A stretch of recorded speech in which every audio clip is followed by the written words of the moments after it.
Nós estamos no nosso 14º encontro. Esta é a aula de número 14. Essa aula é baseada nos artigos 25 e 26 da Confissão de Fé Batista de Londres, de 1644, nossa primeira confissão de fé. E o tema que esses artigos abordam aqui é justamente sobre o Evangelho, poder do Evangelho. Uma coisa que todo cristão precisa saber, assim, logo de saída, irmãos, é que, de fato, o Evangelho, ele é o poder de Deus, como nós lemos agora aqui nas palavras do apóstolo Paulo, em 1 Coríntios. O Evangelho é poder de Deus. Se o Evangelho é poder de Deus, nós podemos muito bem falar sobre o poder do Evangelho, porque é um poder de Deus por meio da pregação da palavra, por meio daquilo que foi revelado nas Escrituras Sagradas. Quando nós entendemos e realmente cremos que o Evangelho é poderoso, que se nós crermos no Evangelho, na mensagem da cruz, que é a mensagem de Cristo, nós somos salvos por Cristo, isso mostra que há um poder envolvido que é tão poderoso que vence a nossa própria incredulidade. É um poder que nos tira das trevas para a luz, como diz o texto bíblico. Ele nos transportou do reino das trevas para o reino do Filho do seu amor, o reino de Cristo. Então, esse é o poder do Evangelho. Todas as vezes que a palavra de Deus é pregada e há salvação, há exatamente isso. Alguém é arrancado das trevas e é lançado na luz, em Jesus Cristo. Há um poder que opera, que faz isso. Então, os seus olhos estavam fechados, seu coração estava endurecido. Você estava morto nos seus pecados. E quando esse poder de Deus é realizado em sua vida, você ganha vida. Você que estava morto ganha vida. Os seus olhos espirituais são abertos, porque estavam antes fechados. A ideia de fechados ali, irmãos, também é a ideia de morte. Olhos fechados é olhos mortos, pessoa morta. Não vê, é cego. Então é cego porque não vê. Então tudo isso acontece por causa do poder de Deus que opera por meio do Evangelho. Então a aula 14 tem por título o poder transformador do Evangelho. Eu vou ler os artigos 25 e 26 da nossa confissão e depois vamos comentar sobre eles. Prestem bem atenção e se houver perguntas, nós vamos fazer durante a aula. Se alguém tiver alguma dúvida, por favor, levante a mão para a gente tratar. Bom, artigo 25 diz assim: as propostas do Evangelho para a conversão de pecadores são absolutamente livres. De modo nenhum requerem como absolutamente necessárias quaisquer qualificações, preparações, terrores da lei ou precedente ministério da lei, mas apenas e somente a alma desprovida de um pecador e ímpio para receber a Cristo, como Cristo, enquanto crucificado, morto e sepultado e ressurreto, sendo feito príncipe e salvador para tais pecadores. Artigo 26 diz: o mesmo poder que converte a fé em Cristo conduz a alma a perseverar através de todos os deveres, tentações, conflitos e sofrimentos, e continuamente, seja o que o cristão for, ele o é pela graça e por uma constante e renovada operação da parte de Deus, sem a qual ele não poderia executar qualquer dever para com Deus, nem resistir a todas as tentações de Satanás, do mundo ou dos homens. Amém. Eu acho esses dois artigos da nossa confissão bem diferentes dos demais textos confessionais que os batistas escreveram ao longo da sua existência. Então, se você tiver curiosidade, por exemplo, e quiser ler o que os batistas falaram sobre o Evangelho, que é exatamente esse assunto aqui, sobre o poder de Deus no Evangelho, vocês vão perceber que quase que sempre eles usam uma linguagem bem diferente dessa daqui. A linguagem que a Confissão de 1644 usa, ela exige por nossa parte bastante atenção para que a gente não se perca em algum ponto aqui das explicações, das afirmações que são feitas aqui. Porque elas são uma linguagem muito nobre, mas precisam dessa atenta atenção da nossa parte.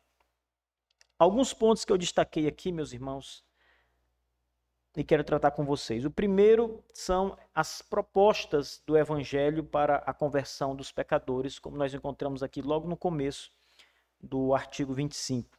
Essas propostas do Evangelho são apresentadas como absolutamente livres, oferecendo salvação a todos os pecadores, sem nenhuma exigência complexa para os pecadores realizarem.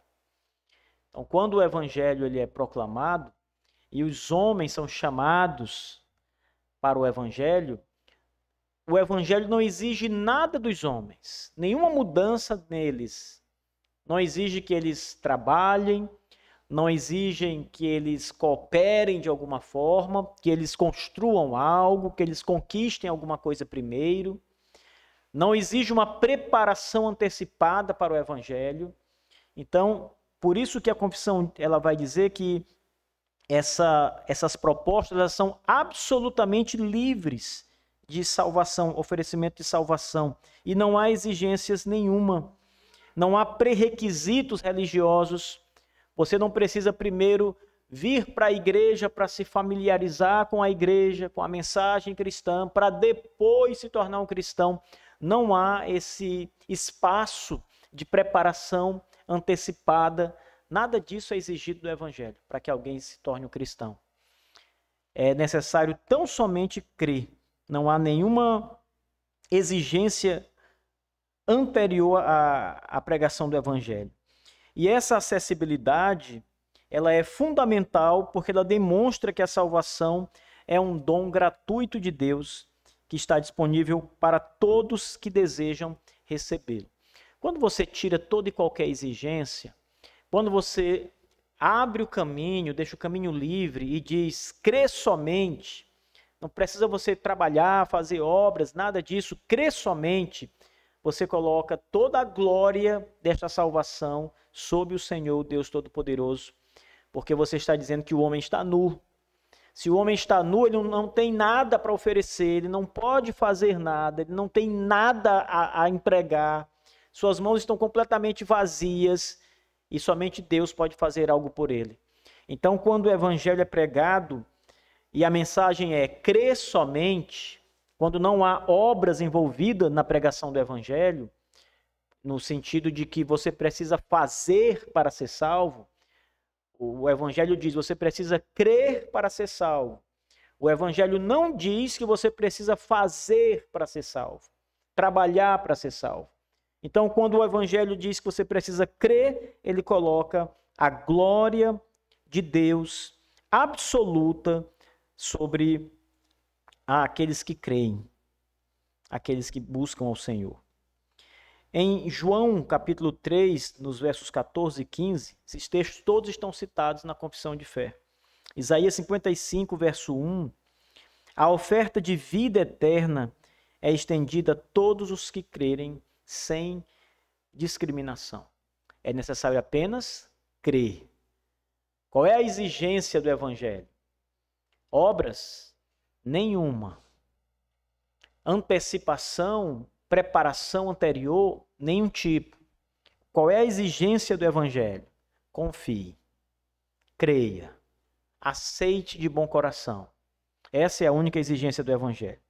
Observe que o texto da nossa confissão é muito claro quando diz: as propostas do Evangelho para a conversão dos pecadores são absolutamente livres, de modo nenhum requerem como absolutamente necessárias quaisquer qualificações, preparações, terrores da lei ou precedente ministério da lei.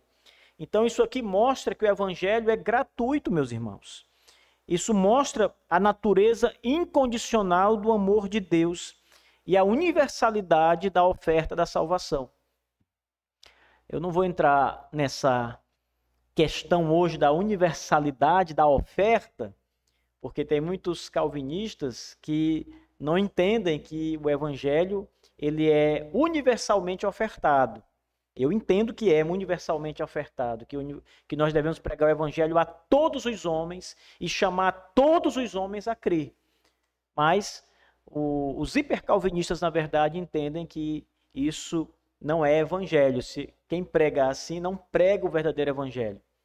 Mas isso mostra, o texto que nós acabamos de ver da confissão, que há sim uma oferta para todos os homens e que é necessário apenas que eles creiam em Jesus para ser salvos, para deixarem o estado de perdição e miséria e receberem o poder de Deus da salvação, tornando-se novas criaturas em Cristo. Não se trata aqui de recompensa, nenhum tipo de recompensa por um mérito que o homem tem. Não se trata também de pagar o esforço humano. Você fez algo, então você merece isso. Mas é um presente que é oferecido a todos, independentemente da condição moral e espiritual. Ora, quando se prega o evangelho, irmãos, você não pergunta às pessoas que estão ouvindo qual é o grau de moralidade que elas têm, ou de espiritualidade, né? Isso porque naqueles dias do primeiro século, por exemplo, haviam judeus que não criam em Jesus Cristo como Messias, mas eles criam no Antigo Testamento. Eles criam que Deus era o Criador, eles criam em muita coisa que nós cremos, mas não eram salvos porque ainda não tinham Cristo como Senhor e Salvador. Mas não eram hereges, neste sentido mais restrito da palavra. Então ninguém pergunta isso para as pessoas. Qual é o seu grau de espiritualidade? Então qual é o seu grau de moralidade? Se é uma pessoa muito devassa, pouco devassa? Ninguém pergunta isso. Nós simplesmente pregamos o evangelho e sabemos que Deus vai operar naquelas pessoas, sem importar o grau de miséria que ela esteja. Ela pode ser o pior dos pecadores, ela pode ser o pior homem da face da terra, o homem mais cheio de pecados que há, e Deus pode salvá-lo. Deus pode transformar essa pessoa, dar-lhe um novo coração, vida eterna. Então, a oferta do evangelho, que é estendida a todos os homens, demonstra que o poder do evangelho é absoluto. Porque se o evangelho fosse pregado apenas para um grupinho seleto de pessoas, poderíamos entender que aquele outro grupo que está de fora não pode ser alcançado, porque o evangelho não é tão poderoso para alcançá-los. Mas não, quando a oferta da salvação ela é universal, ninguém é excluído, nós estamos dizendo que o poder do evangelho é maior do que qualquer pecado que esteja sobre qualquer homem. Qualquer pessoa pode vir a Cristo. Não há nenhum tipo de pessoa especial aqui. Em segundo lugar, a nossa confissão também vai falar sobre a ausência de qualquer requisito prévio para o homem ser salvo. A confissão diz o seguinte: apenas e somente a alma desprovida de um pecador e ímpio para receber a Cristo como Cristo, enquanto crucificado, morto e sepultado e ressurreto, sendo feito príncipe e salvador para tais pecadores. Note, irmãos, que esse texto ele destaca que não são necessárias qualificações, preparações, os terrores da lei, como vimos anteriormente, ministérios precedentes da lei para que alguém possa ser salvo. Romanos 4, verso 5 e também 1 Timóteo 1, verso 15, ali o apóstolo Paulo enfatiza que a justificação é para o ímpio que crê. Vocês percebem o que está sendo dito aqui nas Escrituras e também na nossa confissão de fé? Que o evangelho ele não é para um grupo de pessoas especiais, pelo contrário, é para ímpios. O evangelho é para os piores pecadores. O evangelho não busca um grupo especial, não busca requisitos especiais das pessoas. É como se tivesse duas senhoras ali, e aí então o pregador soubesse da vida dessas duas senhoras, e uma tem uma vida muito devassa, mas a outra é uma mulher moralmente aceitável. E ele então diz: o evangelho será pregado para aquela que tem a vida moralmente aceitável. Isso é totalmente contrário ao evangelho. O evangelho é para ímpios, é para grandes pecadores, é para o pior dos pecadores. E é justamente isso aqui que a nossa confissão nos ensina, quando diz que apenas e somente a alma desprovida de um pecador ímpio. Então, quando a confissão está dizendo isso, irmãos, ela está nos mostrando aquela história de que nós não devemos pregar para uma ou outra pessoa porque ali já estourou. Não, aquela pessoa ali aí já é demais. Essa já é um pecador demais, essa aí não tem mais jeito. Essa é justamente, irmãos, a questão do evangelho. Ele é para o pior dos pecadores. Ele é para Paulo. E Paulo diz: eu sou o pior deles. Esse probleminha é lá na caixa de som que está com mau contato, mas ele tá captando aí o áudio. Tá? Então, o texto da nossa confissão destaca que não são necessários essas qualificações que nós vimos aqui. Nada disso é necessário. É necessário apenas que nós tenhamos em mente que o evangelho é o poder de Deus para tocar nos pecadores ímpios, nos piores deles. Deus alcança os piores pecadores. Quando nós eliminamos essa necessidade de... O evangelho ele derruba barreiras que poderiam impedir os pecadores de se aproximar de Deus. E a mensagem é clara aqui. Qualquer pessoa, em qualquer estado de pecado, pode vir a Cristo e ser salvo. Agora, deixa eu perguntar uma coisa para vocês aqui, meus irmãos. Quantas vezes, diga isso para você mesmo, não diga para mim, mas quantas vezes você já disse para si mesmo que tal pessoa, você não vai mais perder tempo com ela, ou então, ainda que você não tenha pregado para ela, mas você diz o seguinte: essa pessoa aí é um grande pecador, e não tem jeito. Não adianta. Eu não vou nem perder meu tempo. Porque você olha para o pecador e vê ímpio. Você olha assim, esse homem, Deus me livre de gastar meu tempo com um homem desses, com uma mulher como essa. É ímpio demais. Quando você diz isso, irmão, você está colocando qualificações. Você está dizendo que o evangelho é para alguns pecadores, mas não para todos os pecadores. Você está dizendo que alguns homens eles já estão acima do evangelho, não pode pregar para eles. E os nossos pais batistas estão dizendo que o evangelho é para os pecadores ímpios, para os piores pecadores. Então, isso deve abrir os nossos olhos, meus irmãos, para entender que não há alma que Deus não possa ser misericordioso com ela. Nós não somos deuses para determinar se aquela pessoa vai ser salva ou não, se deve ser salvo ou não. Só Deus, na sua soberania, na sua eleição, é que vai nos dizer, depois da nossa pregação e no decorrer da nossa vida, aqueles que Ele chamou e elegeu pelo nosso ministério, como cristãos. Até lá, nós devemos pregar a todos os homens e pregar com afinco, desejando que eles se arrependam e olhem para Cristo.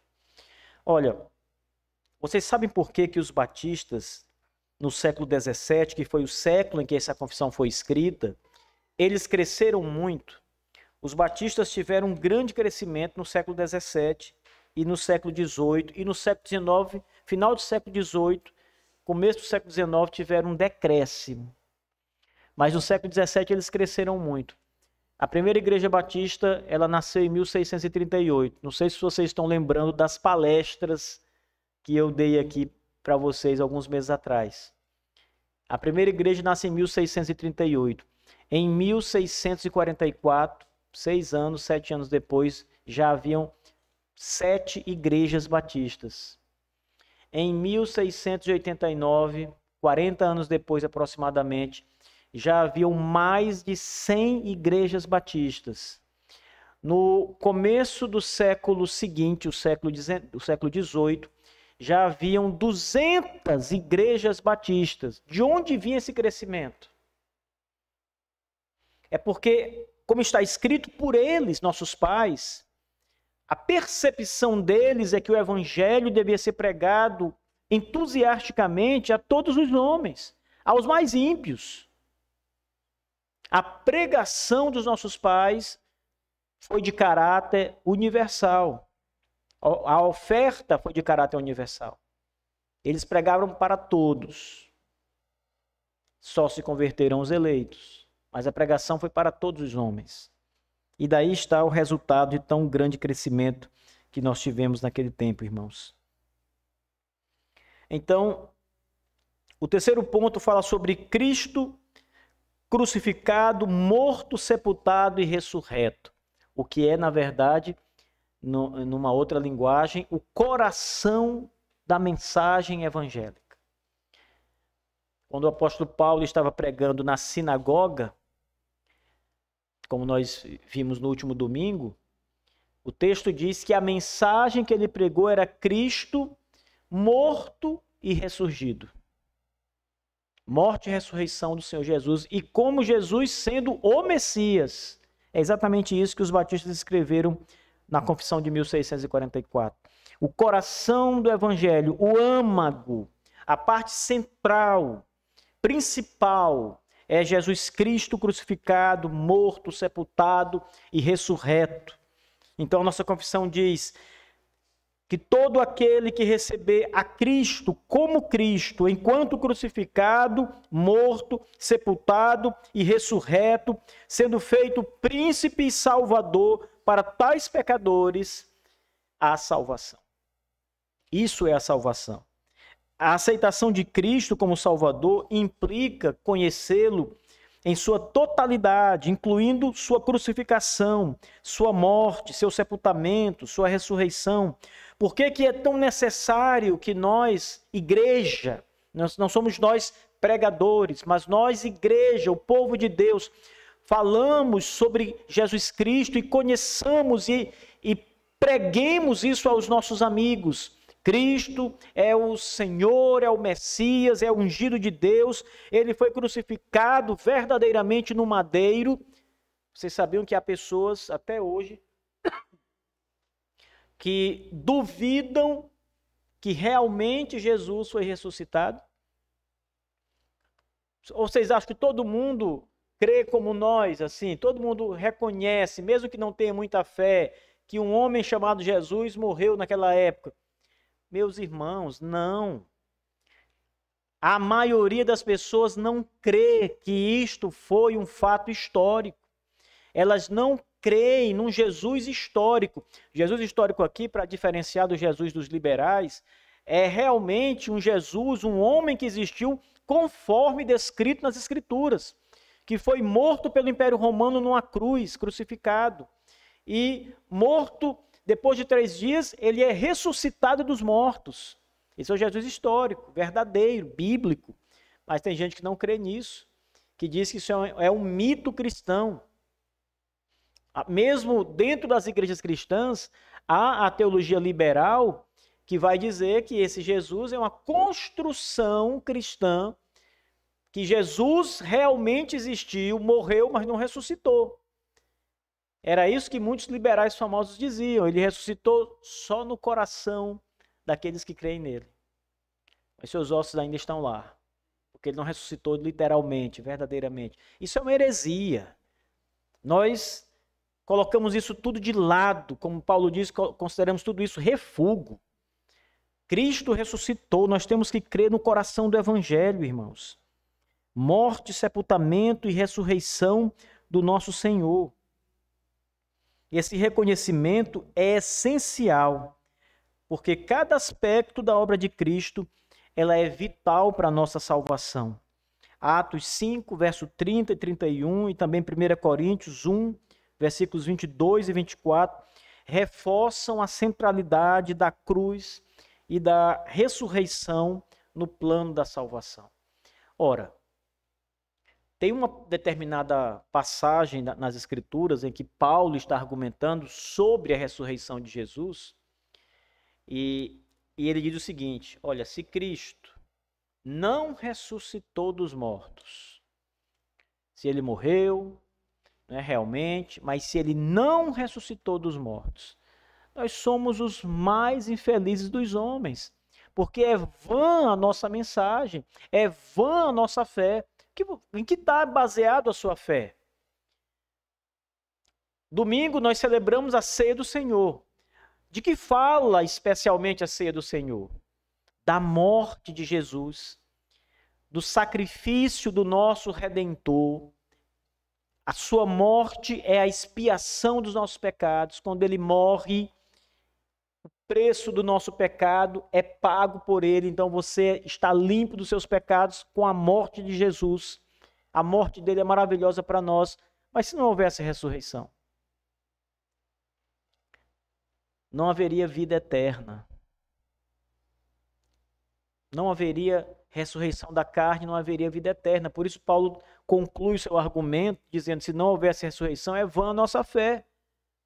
Porque nós almejamos a vida eterna, nós almejamos a ressurreição, nós pregamos que um dia todos nós vamos ressurgir, não é? Mas se não houver ressurreição, irmãos, é vã a nossa fé. Então, cada elemento mencionado aqui no Evangelho, que é a morte, mas também a ressurreição de Jesus, são importantes, irmãos, no plano da salvação do Senhor nosso Deus para nós, os seus eleitos. O cristão ele deve entender que a ressurreição de Cristo não apenas valida a sua divindade, isto é, nos prova que Jesus realmente é o Messias e é Deus. Ele entregou a sua vida e reaviu sua própria vida, o Senhor. Ele diz isso. Há uma passagem que a Escritura diz que Deus o Pai trouxe Jesus de volta. A outra que diz que o Espírito do Senhor trouxe Jesus de volta. E a outra passagem da Escritura que diz que o próprio Jesus reaviu sua própria vida. Isto é, o Deus Trino, em outras palavras. E o que mostra a divindade do nosso Senhor Jesus Cristo. Ele é o próprio Deus. A ressurreição é uma prova disso, irmãos. Prova a sua divindade. Mas também garante a promessa de vida eterna para todos os que estão nele, que creem nessa ressurreição. Quando você fala da ressurreição de Jesus, você está falando, se você for um cristão, da sua ressurreição. Porque você vai ressuscitar com ele. Essa é a mensagem do Evangelho. Cristo é a primícia dos que dormem. Ele ressuscitou primeiro, mas depois nós, os que cremos, seremos ressuscitados juntamente com ele. Então, quando se fala da ressurreição do Senhor, estamos falando indiretamente da nossa ressurreição em Cristo. Essa é a nossa esperança, irmãos. A aceitação completa de Jesus Cristo envolve uma transformação profunda, onde o crente se identifica com a morte de Jesus, mas também com a sua ressurreição. Então, quando nós, na ceia, por exemplo, nos identificamos ali com aquele corpo, com o pão, com o vinho, né, e aquele corpo de Cristo, aquele sangue de Cristo é nosso, nós estamos nele, morremos com ele para o pecado, ele é o Salvador. Nós também precisamos nos identificar igualmente com ele na sua ressurreição. Porque tudo isso, irmãos, é graça de Deus e traz conforto para o nosso próprio coração. É muito bom saber que a morte de Jesus foi o preço pago dos nossos pecados. Quando você tem plena consciência disso, que Jesus morreu e os seus pecados estão perdoados, isso deve trazer para você um alívio muito grande. Para mim traz. Porque eu sei que os meus pecados estão todos em Jesus Cristo, pagos, porque ele morreu por eles. Mas quando eu penso na ressurreição de Cristo, irmãos, isso igualmente deve trazer esse conforto que a nossa confissão está dizendo. Porque eu sei que a vida eterna está assegurada. Eu sei que nós vamos ressurgir dos mortos, como Cristo. Então, se nós cremos na morte, cremos também na sua ressurreição, não há como não sermos os mais felizes dos homens, irmãos. Não há como. A nossa vida não tem fim. Em quarto lugar, o poder da conversão e da perseverança no Evangelho. A confissão diz o seguinte: o mesmo poder que converte a fé em Cristo conduz a alma a perseverar através de todos os deveres, tentações, conflitos e sofrimentos. Isso está no artigo 26 já. O mesmo poder que converte o pecador é o que sustenta o cristão em sua caminhada na fé. Então, quando você imagina um grande pecador sendo levado aos pés de Cristo, você deve pensar o seguinte: olha, realmente Deus é poderoso. Porque se fosse eu, você pensa assim, tudo bem, eu era um imundo pecador, mas aquele homem ou aquela mulher, miserável como era, 1000 vezes pior do que eu, e Deus o trouxe pelo poder do Evangelho. Realmente o Evangelho é poderoso. Este mesmo poder, irmãos, que é muito mais poderoso do que o que você está pensando, é o poder que sustenta a nossa caminhada na fé em Cristo Jesus. Por que que nós, desde o dia em que nós cremos, nós continuamos crendo? Continuamos sendo cristãos. Ninguém deixa de ser cristão. Porque esse mesmo poder que converteu o nosso coração nos faz perseverar nesta fé até o fim.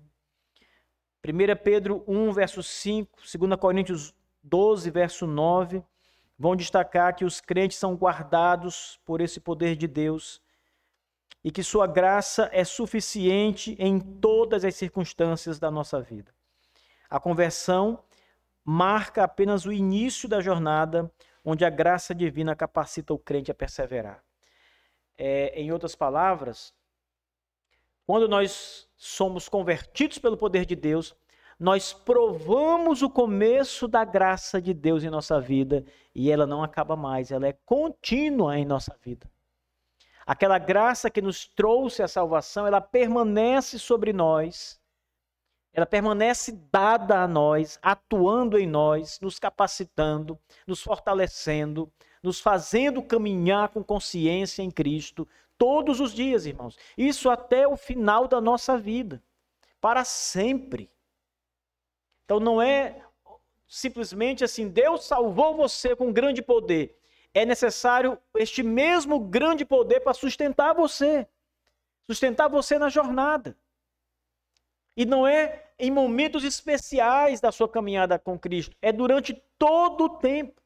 É desde a conversão até o final, até o fim, até o último dia. Esse poder de Cristo sobre você. É um poder que te ajuda a vencer todas as tentações que vão surgindo pelo caminho. É um poder que te ajuda a observar os deveres cristãos com dignidade, com fidelidade. É um poder que te ajuda a superar os sofrimentos. Esse mesmo poder derramado sobre Deus, derramado sobre nós, o poder de Deus, é que nos dá essa capacidade, irmãos. Se não fosse isso, irmãos, todas as tentações seriam, na verdade, vitoriosas sobre nós. Ou seja, toda vez que chegasse algo te tentando, você deixaria de ser cristão. Você perdia a salvação. Mas não, isso não acontece, porque há este poder de Deus, essa maravilhosa graça de Deus, esse poder que converte e também faz perseverar, ele preserva em você essa fé maravilhosa. A perseverança não é fruto de esforço humano, mas da ação contínua do Espírito Santo. Então, pergunte assim a você mesmo: Eu sou bom o suficiente para ser um cristão todos os dias, para perseverar por mim mesmo? Ou há um poder maior que me sustenta e que me faz perseverar? Esse poder, como diz a confissão, é a ação do Espírito Santo. É o Espírito Santo continuamente. Continuamente quer dizer sem nunca parar. Sempre. Ele está sobre você, atuando sobre você, guardando você, preservando sua fé, para que você não caia em pecado, em pecados mortais, para que você não fique arruinado no pecado. Ele ajuda você, capacita você. O crente, ele é chamado a confiar plenamente em Deus, reconhecendo que é Ele quem opera tanto o querer quanto o realizar, conforme Filipenses 2, versos 12 e 13. Aqui também, irmãos, há muita graça para nós, porque essa passagem que Paulo escreveu, ela nos mostra que Deus, ele começou a boa obra e vai terminá-la. Em outras palavras, ele salvou você e vai preservar você até o último dia, continuar a boa obra em você. A salvação é um ato divino. Você é regenerado, você nasce de novo. Isso é salvação. Mas a preservação é você ser mantido na fé todos os dias, em todas as circunstâncias. E isso é um poder de Deus. Quinto, a graça contínua para o cristão. A Confissão de 1644 diz que continuamente, seja o que o cristão for, ele o é pela graça e por uma constante e renovada operação da parte de Deus. Então, isso aqui, irmãos, nos mostra que nós não temos, de fato, mérito nenhum. É muito bom quando nós olhamos para trás em nossa caminhada, em nossa jornada como cristãos, quando você lembra dos seus primeiros dias como neófito na fé, e você olha para hoje e você diz: eu cresci bastante na fé. Deus me ajudou até aqui, eu me fortaleci. Hoje eu posso dizer que eu estou mais forte, mais firme do que nos primeiros dias. Irmãos, essa deve ser a jornada comum de todo cristão. Não deve ser uma exceção. É a regra. Todo cristão deve amadurecer e crescer. Ele não pode olhar para trás e dizer: hoje eu estou muito pior do que no começo, eu era bem mais crente lá atrás, minha vida está decaindo. Está errado. A coisa não é para ser assim. É o contrário. É um crescimento na fé, crescimento contínuo na fé. Então, quando a nossa confissão diz que o cristão, quando ele cresce, né, seja o que o cristão for, ele só é pela graça de Deus. Esse crescimento não é mérito seu, não é porque você é muito esforçado. Esse crescimento, você não tem sobre ele nenhuma gotícula sua. Tudo é pela graça divina. Eu estava conversando essa semana agora, semana passada, com um irmão sobre um assunto de teologia, sobre a regeneração e a fé, sobre os atos, não é, lógicos da regeneração e da fé. Aí a pessoa diz o seguinte: mas Deus regenera o pecador e então a parte de Deus é regenerar o pecador. Ele dizia: e a parte do pecador é crer nele, crer em Deus. Porque ele estava fazendo uma separação, dizendo o seguinte: isso aqui é o que Deus faz, isso aqui é o que o homem faz. Isso aqui é mérito de Deus, isso aqui é mérito do homem. Deus tem o mérito de regenerar, o homem tem o mérito de crer por ele, crer em Deus. E eu estava dizendo para ele justamente o contrário disso, que o homem não tem mérito, que o ato de regenerar é um mérito de Deus. E o ato de crer é um ato do homem, mas que ele só realiza por causa da regeneração, da graça de Deus. Se Deus não tivesse capacitado e dado a ele a fé para crer, para ele, o ato de fé é o exercício da fé. Fé é uma qualidade abstrata. Mas quando você exercita a fé, quando você diz eu creio em Jesus, esse ato de crer não é de Deus, é um ato do indivíduo. É você quem crê, não foi Deus que criou em seu lugar. Você crê em Jesus, irmã Jesus? Ou é Jesus quem crê por você? É você que crê em Jesus. Então o ato de crer é exercitado pelo indivíduo. Mas ele só o exercita porque Deus o capacita pela graça. A graça que começa na regeneração e procede. Isso aqui é uma questão cronológica da regeneração apenas. Então, tudo, irmãos, na nossa vida é graça de Deus.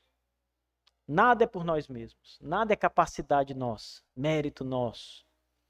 Mesmo cristãos, como nós já somos, mesmo avançando na fé, nós devemos sempre dizer: louvado seja Deus por sua graça em minha vida. Porque tudo é graça de Deus. Nunca pensem que vocês são o que são por vocês mesmos. Ou pelo menos metade é mérito de vocês. Nunca pensem isso. Tudo é pela graça de Deus, irmãos. O cristão vive em um estado de dependência contínua da graça divina, sabendo que sem ela não poderiam cumprir os seus deveres para com Deus. Em outras palavras, se Deus retirasse por um instante, lembra que a graça é contínua, se Deus retirasse por um instante a sua graça de sobre a sua vida, você não poderia mais ser o cristão que você é. Você não obedeceria mais a Deus. Você apostataria. Se isso pudesse ser feito, se Deus quisesse fazer isso, e retirar a graça de sua vida. Então ele não faz, por isso você continua crendo. Por isso você crê pela graça. Você é o que é pela graça. Todos os avanços na sua vida são pela graça. Percebe? Tudo é graça de Deus, irmãos. É o poder de Deus atuando. A graça é vista como uma força renovadora e que capacita o crente a viver de acordo com a vontade de Deus, resistindo às tentações e também superando os desafios que são apresentados diante de nós. Tudo é pela graça. Muitas igrejas hoje que já não têm mais o genuíno evangelho, o evangelho já está misturado. E é triste dizer isso, irmãos, mas é verdade. É verdade. Muitas igrejas que têm o nome de igreja não são mais igrejas com o santo evangelho. Elas já misturaram, elas já negociaram a palavra de Deus, elas já dizem isso é Deus, isso é meu, isso é obra minha, essa é a parte de Deus, essa é a minha parte. E elas consideram que parte do crescimento delas é do esforço delas. E não tem nada a ver com Deus. E a Bíblia nos diz o contrário. Que tudo na nossa vida é pela graça de Deus. Tudo. Mesmo o seu esforço é obra da graça de Deus em sua vida. Finalmente, irmãos, a confissão também fala sobre a dependência constante de Deus. Diz a confissão, sem a qual ele não poderia executar qualquer dever para com Deus, nem resistir a todas as tentações de Satanás, do mundo ou dos homens. A dependência constante de Deus é essencial para a vida cristã. Se não fosse dependermos de Deus, de quem nós dependeríamos, irmão? De nós mesmos. Imagine você depender sua vida, sua perseverança, sua salvação, depender de você mesmo. Por mais que você se ame e tenha cuidado com você mesmo, você já teria jogado fora, no mesmo instante. Então, a dependência é completamente de Deus. João 15, verso 5, declara que sem Cristo nada podemos fazer. E Gálatas 2, 19 e 20 mostra a vida de Paulo como uma vida crucificada com Cristo, onde ele vive pela fé no Filho de Deus. É sempre os exemplos que nós vamos encontrar nas Escrituras, sempre são os homens dependendo de Deus em todas as coisas. Aqueles que nós mais olhamos assim com um olhar de admiração, como Paulo, os apóstolos de Cristo, estes homens foram os que mais disseram que dependiam de Deus, que eram completamente dependentes de Deus. Sem a operação contínua de Deus, o cristão não pode resistir às tentações de Satanás, do mundo ou dos homens. Nós já teríamos caído. Se não fosse, meus irmãos, esse poder operando em nós, nós já teríamos caído. Porque por nós mesmos, na nossa própria dependência, não há sustento. Sempre é o poder de Deus sobre nossa vida.